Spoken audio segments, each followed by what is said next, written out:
Sveiks, mans mīļais skatītāji! Man ir bezgalīgs prieks ar tevi tikties jaunajā dzīvītes sezonā.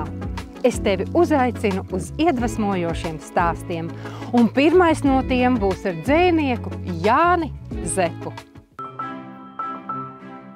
Latviešu biedrības namā tika atklāta Jāņa Zepa mūža garumā tapušo dzejuļu izlase. 2 sējumos – esamības darbs un mēs.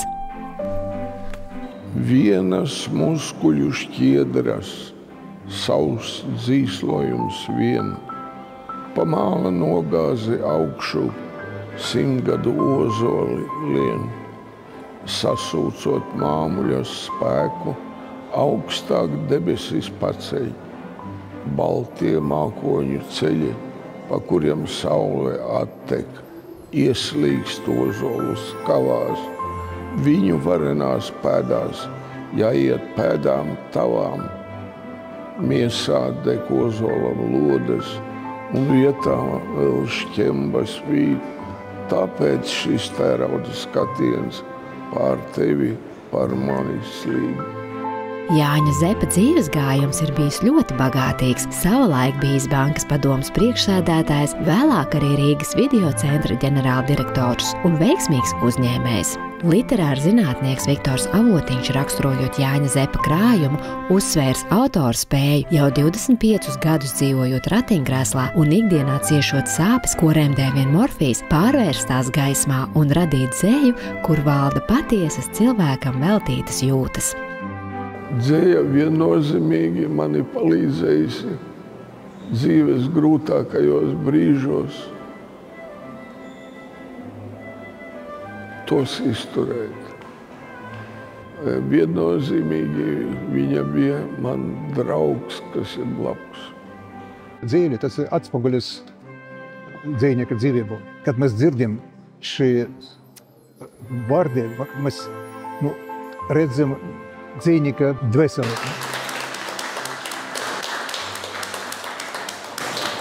Viens no dzejnieku tuvākajiem draugiem ir profesors Romans Lācis, kuram arī Jānis Zeps veltījis dzejoli. Jānis Zeps ir izcilība. Leģenda Latvijā, kuru vārds ir un tiks ierakstīts ar zelta burtiem.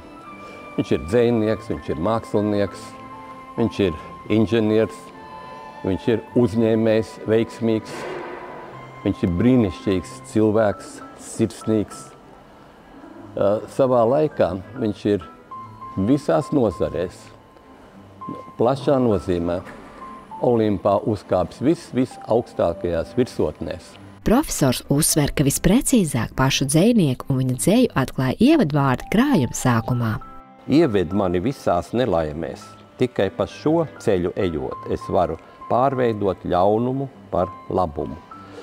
Grāmatā, dzeju grāmatā ir ļoti dažādi aspekti par mīlestību, par medicīnu, par atsevišķām personām, bet būtība, man liekas, ir tieši tajos vārdos, kas ir šeit minēts sākumā.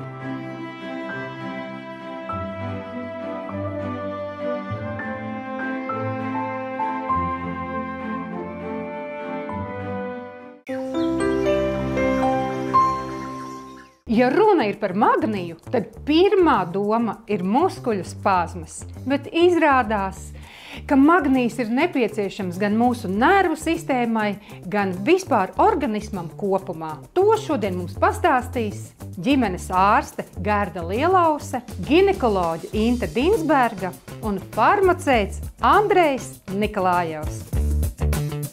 Andrej, ja runa ir par magniju, tad, protams, pirmā lieta, ko visi iedomājās, ir muskuļu spazmas.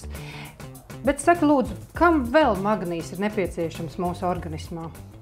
Magnijs ir visam nepieciešams organismu, tikai daudz cilvēki varbūt par to maz zina, principā, ja? Un pirmais, kam ir nepieciešams, tas ir mūsu galvenam kompjūteram, ja, nervu sistēmai, principā, ja, jo tur patēriņš mūsdienu cilvēkam ir ļoti augsts īstenībā, ja, jo tie visi stresi, nervozas situācijas, darbi un atbildības sajūtas, ja, viņi rada paaugstinātu magnija patēriņu organismu. Tāpēc pirmais, kam tiešām ir ļoti nepieciešams magnijs, tā ir nervu sistēma. Magnijam patiesībā ir ļoti liela nozīme. Tā mēs tik domājam, kad tas ir muskuļu krampju gadījumā, bet magnijs piedalās vairāk nekā 300 dažādos organiskos procesos. Ļoti liela nozīme magnijam ir centrālās nervu sistēmas normālai darbībai. Ļoti iesakāms magnijs ir pusauģiem, kad hormoni lēkā un kad arī emocijas sprākst uz visām pusēm. Tāpat ļoti iesakāms ir ikdienas gaitās cilvēkiem, kam ir liela fiziskā un garīgā slodze. Un ļoti jālieto būt arī vecāku gadagājumu cilvēkiem, kam ir kādi miega traucējumi, kam ir arī nervozitāte. Kas notiek ar mūsu nervu sistēmu, ja nav pietiekamā daudzumā magnīja? Vienkāršiem vārdiem pastāstot, tas ir tā, ka mēdz būt situācijas, es domāju, katram cilvēkam dzīvē mēdz būt tāda situācija, ka viņš grib ar kaut ko izlādēties. Viņam izdara vai nu kaut ko traku, vai nu kaut ko, kas viņam patīk, ja? Vai nu viņam periodiski jānodarbojas ar savu hobiju, lai tur izlādēties. Ja? Viņš izlādējas un tad viņš jūtas labi. Magnijs ir tas, kas nodrošina katrai šūnai izlādēšanos. Ja? Ja trūkst magnija, tā šūniņa nevar izlādēties, un viņa uzkrāja to nervozu impulsu, principā, ja? Un paliek tāda nervoza, tāda adataina, ja? Un viss nepatīk. Tiklīdz tu iedod tai šūnai magniju, viņa nomierinās, viņa izlādēs un jūtas komfortabli un spēj funkcionēt. Un tā kā magnijs ir svarīgs ļoti arī sievietes veselībai, tad dosimies pie ginekologa. Sāksim ar to, kāda varētu būt magnija trūkuma simptomi. Pirmkārt, tas ir nogurums, nespēks. Tas varētu būt miega traucējums, varētu būt arī apetītes zudums. Un visbiežākais tas, ko pacienti pamana, kā magnija trūkuma simptomi, tie ir krampi muskuļos, krampi kājās, varbūt arī roku tirpšana. Tā kā, tas viss varētu liecināt par magnija trūkumu. Protams, var jau būt arī, ka mēs neko nepamanām, jā, bet tomēr aizdomāties par to, ka magnija lietošana varbūt būtu nepieciešama, dažkārt vajadzētu. Ir skaidri pierādīts, ka magnija trūkums organismā izraisa oksidatīvo stresu, un es domāju, nevienam vairs nav noslēpums, kas ir oksidatīvais stress un kāpēc tas ir slikti. Magnijs grūtniecei neapšaubām ir nepieciešams jau pirmkārt agrīnā grūtniecības periodā, tieši tajā posmā, kad notiek šī implantācija. Tātad mums ir būtiski arī uzņemt pietiekami daudz magnija pirms grūtniecības. Tāpat grūtniecības laikā neapšaubām magnijs ir labs bērniņa attīstībai. Magnijs ir nepieciešams bērniņa attīstībai, bērniņa nervu sistēmas attīstībai, muskultūras attīstībai. Tāpat grūtniecības laikā magnijs mazina arī krampju risku. Arī grūtniecis sūdzās par to, ka viņai ir krampji kājās, tad neapšaubām viens no iemesliem arī varētu būt magnija trūkums. Ir pierādīts arī, ka magnijs, protams, samazina arī preeklampsijas risku. Pēc tam magnijs piedalās arī kaulu stiprināšanā, ja tā var teikt, tad osteoblastu un osteoklastu sintēzē, kas ir ārkārtīgi būtiski savukārt sievietēm menopauzē, kad jau tāpat estrogēna trūkuma dēļ ir risks osteoporozē. Nervostrongam ir jauns produkts izstrādāts, Nervostrong magnija formula. Un saki lūdzu, lai neapjuktu aptieku plauktos, jo tur ir tiešām ļoti bagātīgs klāsts, kas mums tieši ir jāmeklē? Teiksim tā, lai tiešām nesamaldīties, kuru magniju izvēlēties, ja, kaut gan ir ļoti daudz ir pazīstami, ja, Nervostrongs ir piestrādājis pie savas formulas tā, lai tas būtu atbilstošākais un pareizais magnijs tieši nervu sistēmai, principā, ja, pie nervozitātes, pie, saspringumiem kaut kādiem, ja, tādas, pie saspringtā organismā. Un tur ir pareizākais magnijs tieši no tāda viedokļa, ja, tas ir magnija bisglicināts, ja, un viņš ir, no vienā pusē viņš dod to magniju, viņš ir galvenais donors magnijam, ja, un bisglicināt glicīns, respektīvi, viņš nodrošina to tādu nervu sistēmu, tā ir tā aminoskābe, kas nepieciešama smadzenēm, lai normāli darbotos smadzenēs, nervu sistēma un tā tālāk. Un līdz ar to viņš ir tādā ziņā atbilstošākais nervu sistēmai.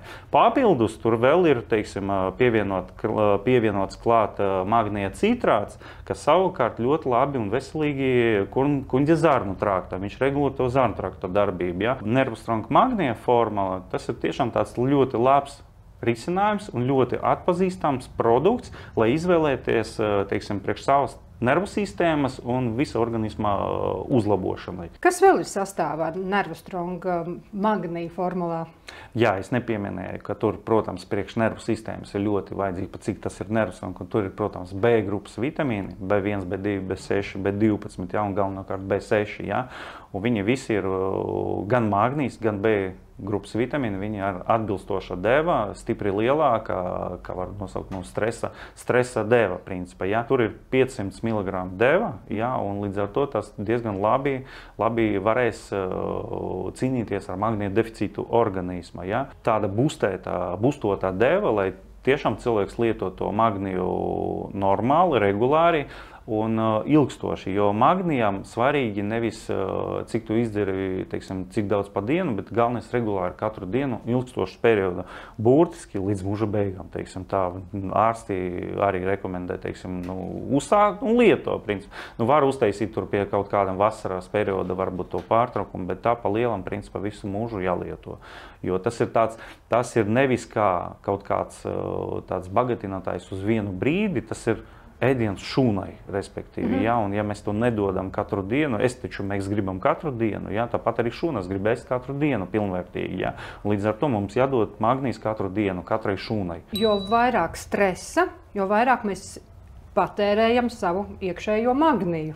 Tieši tā, jo vairāk stresa, tad vairāk būs, teiksim, nervozu situāciju, ja, un organisms pātrinātos magnija izmantošanu organisma, ja, un tas rezerves organismā nav tik lielas, nav tādas īstās depo vietas, kur magnijs mums sēž, ka pieņemsim kalcijs. Viņam ir depo vieta, trūkst kalcijs, viņš hops no kaula paņem vienu molekulu, otru molekulu, trešo molekulu, ja. Mums, teiksim, par magniju, viņš it kā atrodas muskuļu šūnās, ja, bet cik tad viņš tur var turēt to deficītu? Jāatjauno magnija rezerves organismā, ja, tad mēs panākam tādu, teiksim, tā līdzsvaru. Ja. Ja mēs gribam rūpēties par savu šūnu veselību, lai viņas būtu mierīgas. Par sevi, nevis šūnu, par sevi, lai mēs labi justos, lai mēs labi izskatāmies, jo pie nākamā jautājuma, ko es gribētu minēt, ja, ka mēs citreiz domājam, ka mums viss ir forši un viss kārtība, ja, un mēs nejūtam un neredzam, kā darbojas tas stress, ka tas stress akumulējas, teiksim, dziļi iekšā zemapziņa, ja, un pieņemsim pa dienu dzīvojot, mēs domājam, ka mums ir forši, mēs ļoti labi tolerējam un to stresu noturam un nepsihojam pie jebkuras situācijas, ja, bet reāli tas stress, viņš ieurbinās iekšā dziļi zemapziņa, un pēc tam mums ir bezmiegs panākti, mums ir tādas nestandartas, teiksim, tādas uzvedības situācijas mēdz būt, mēs varbūt uz kaut ko citreiz asāks norēģējam, jo tas ir sakrājies stresiņš iekšā, ja? Vai vienkārši izsit korķus organismā, teiksim, vai sirds problēmas kaut kādas sākas, vai asinsspiediens celšanas tādas neraksturīgas, lietoja zāles, man uzauga asinsspiediens, ja? Vai kuņģa zarnu trakts sāk bastot, teiksim, ja? Un kaut ko, teiksim, tur vai sāpes, vai vēl kaut kas, ja? Un mēs citreiz neredzam, kā tas stress, kā viņš reāli nodara to kaitējumu organismam, un mēs neapzināmies, teiksim, ja? Bet risinājums citreiz var būt ļoti vienkārši ir jāpilda tās, ja? Līdz ar to par magniju tiešām ir ļoti labi jāpiedomā, tā ir ļoti svarīga minerālu viela organismam, ja? Un viņu tiešām jāņem savu vitamīnu arsenāla un, teiksim, jāpalielina savu dzīves kvalitāti. Jā, tas iekšējais stress ir tas, kas visvairāk grauj, ka mēs nejūtam ikdienā, bet... Jā, jo viņš īstenībā urbina to veģetatīvo nervu sistēmu, ja, un izsit vienkārši tos korķus, tie paši galvas reiboņi, pat, kas ir diezgan bieži izplatīta problēma, ja, ka cilvēkam sāk griezties galva, viņš tādi koordinācijas traucējumi pat var būt, ja, un tas saistīts gan ar to pašu asinsspiedienu, ja, bet primāri tas ir veģetatīva nervu sistēma, ja, kurai pat daudz sakrājies stress, un viņš urbina un traucē vienkārši to nervu sistēmu normāli darboties. Ja? Un tāpēc ir svarīgi, pat ja tu ārapziņu jūti, ka tu labi jūties atpūsties un viss ir kārtība. Ja? Īstenībā tur zemapziņa viss, kas var notiek. Pieņemsim, tas pašas arī nakts svīšanas var būt. Jā, cilvēks, pieņemsim, viņš it kā guļ, it kā viss kārtība, bet viņš no rīta pamostas, pieņemsim, jā, un viņam mitra spilvens, jā, viņam bijusi nakts svīšana, jā. Viņš nav sportojis pa nakti, jā, bet viņam tas nozīmē, ka simpātiskā nervu sistēma bija aktīva, vegetatīva nervu sistēma darbojas, aktīva bija, jā, neļauj normāli atslabināties organismu un vienkārši, darbojas, jā. Tas ir stress, un tas var būt saistīts arī ar to pašu magnija trūkumu organismu, ja? Tāpēc nepieciešama arī tā nervostronga magnija formula.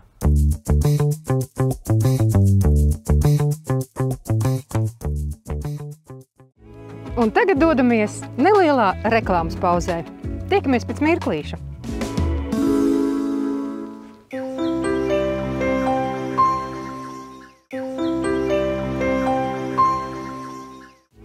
Tu jau zināji, ka kustība ir kā dzīves ritms.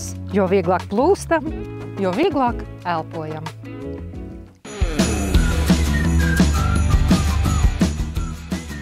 Vasara bijusi darbīga. Kāds sācis skriet, cits rušanāties dobēs, kāds vienkārši bijis fiziski aktīvs. Bet tagad, kad rudens lēnām tuvojas, daudzi sāk izjust pirmās sāpes un stīvumu locītavās, nogurums, pārslodze vai vienkārši vecums. Kā tur īsti ir? Ar to, ka ir siltāks laiks, cilvēkiem gribās būt aktīvākiem. Viņi iet, viņi dara, viņiem patīk. Un dažreiz tas entuziasms ir tik liels, ka mēs varbūt mazliet aizmirstam atpūsties kādā brīdī. Un tad ir diezgan loģiski, jā, kā jebkura struktūra mūsu organismā, ka ilgstoši monotoni viņu nodarbinot, viņi sāk par sevi manīt, dot, ka drusciņi iesāpās, drusciņi stīvumiņš vairāk, varbūt no rīta vairs nav tik viegli un naši piecelties. Ārste norāda, lielāks locītavu problēmu risks ir tiem, kuri pirms fiziskām aktivitātēm neiesildās. Arī pirms dārza darbiem. Protams, būtu lieliski, ja arī pirms darbiņiem mēs iesildītos, un vēl lieliskāk, ja pēc darbiņiem mēs atsildītos, mazliet pastaipītos. Bet zinot, kā tas parasti notiek, cilvēks ir nostrādājies piekusis, un viņš vienkārši grib atpūsties un vēl papildus darbu tam nepielikt. Jāceras, jo vecāki kļūstam, jo locītavas prasa lielākas rūpes. Struktūras nolietojās vecumā, tas ir kaut kādā ziņā varbūt ģenētiski pat ieprogrammēts. Gadiem ejot, diemžēl, bet krimslis sāk sadilt. Šķidrums, kas tiek producējās iekšā locītavā, viņš mazāk kļūst apjoma ziņā. Un arī tā kvalitāte viņam vairs nav tik laba, kā tas ir jaunībā. Cīpslas kļūst cietākas, un uz tā visa fona tad mēs sākam just šīs locītavas. Kustība un kolagēns – divi būtiski priekšnoteikumi stiprām locītavām. Lai locītava spētu funkcionāli labi strādāt, kustībai ir jābūt, jo kustoties mehāniski, kairinot šo locītavu, tiek maksimāli producēts šis locītavu šķidrums, kas ir vajadzīgs, lai pabarotu visas struktūras apkārt. Principā kolagēns galvenā struktūra, no kā tiek veidots krimslis, kas ir būtiska sastāvdaļa šeit locītavai. Bet jāsaprot, ka arī kolagēns viens pats neko neizdarīs. Kolagēnam vajag papildspēkus kolagēnam, lai viņš spētu pats producēties vairāk vai arī labāk uzsūkties. C vitamīns noteikti ir klāt vajadzīgs. Tagad ir īstais brīdis jautāt farmacētam, kā papildus uzņemt kolagēnu, jo ar gadiem tā veidošanās organismā samazinās. Tagad noteikti biežāk nāk uz aptieku pēc preparātiem, kas varētu palīdzēt locītavām, jo tiešām, kad ir palielināta slodze, tad rodas lielāks pieprasījums pret tādiem preparātiem, tāpēc cilvēki nāk pēc padoma uz aptieku. Viens no preparātiem, ko bieži izvēlas aptiekas apmeklētāji, ir cemiogemze. Tur ir iekšā pirmā un otrā tipa kolagēns, arī C vitamīns. Un kolagēns tur ir dabiskā veidā, tāpēc organismam viņu nav papildus jāapstrādā pēc ieņemšanas, un organisms uzreiz nogādā viņu tur, kur tas ir nepieciešams, piemēram, muskuļos, saistaudos, locītavās un kaulos. C vitamīns palīdz kolagēnām labāk sintezēties un uzsūkties organismā. Kāds ir cemiogemze ieteicamais lietošanas ilgums? Noteikti sākuma kurs ir 2 mēneši, tieši tik, cik ir tajā iepakojumā, jāizdzer, jāpaskatās, kā cilvēks jūtas, un tad pēc nepieciešamības kursu var turpināt, jo kolagēns vairāk nesintezējas, tāpēc vienmēr ir labi viņu uzņemt papildus.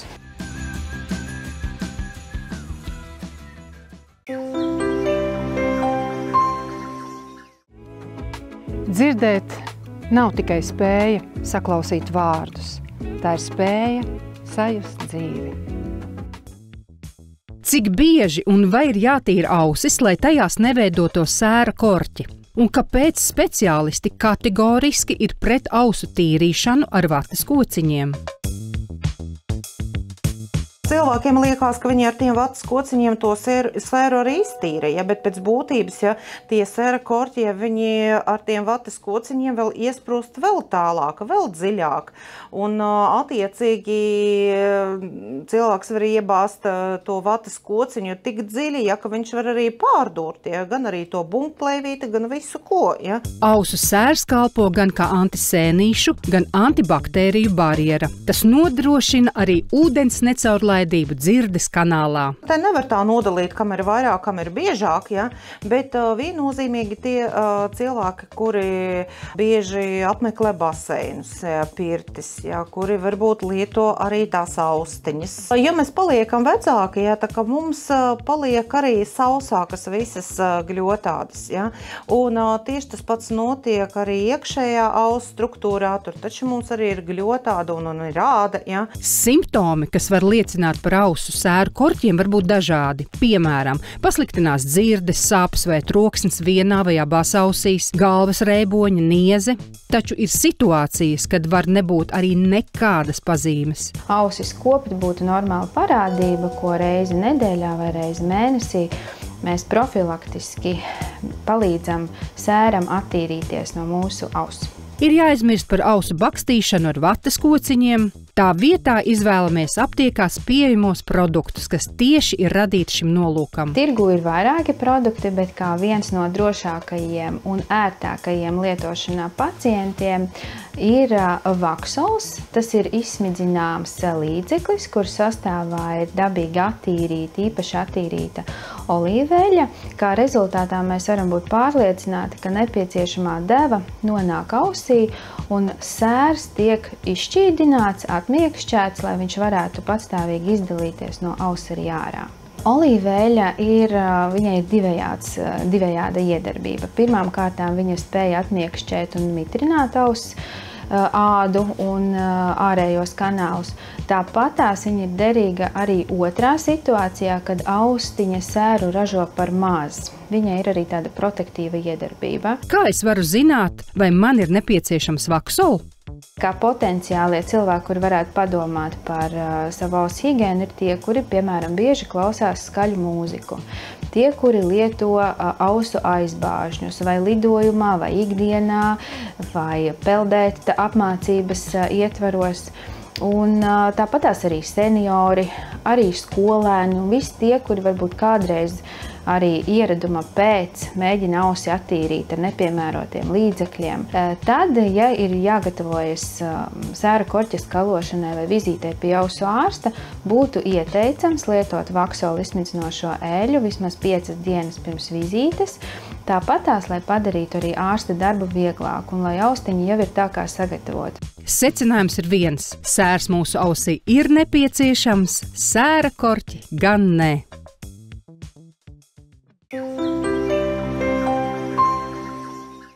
Mūsu šīs dienas stāsti ir izstāstīti, bet tev, mans mīļais skatītāji, vēlos ceļmaizē iedot spēka vārdus. Iedvesma rodas tur, kur mēs patiesi vēlamies būt. Sirsnīgi un laipni!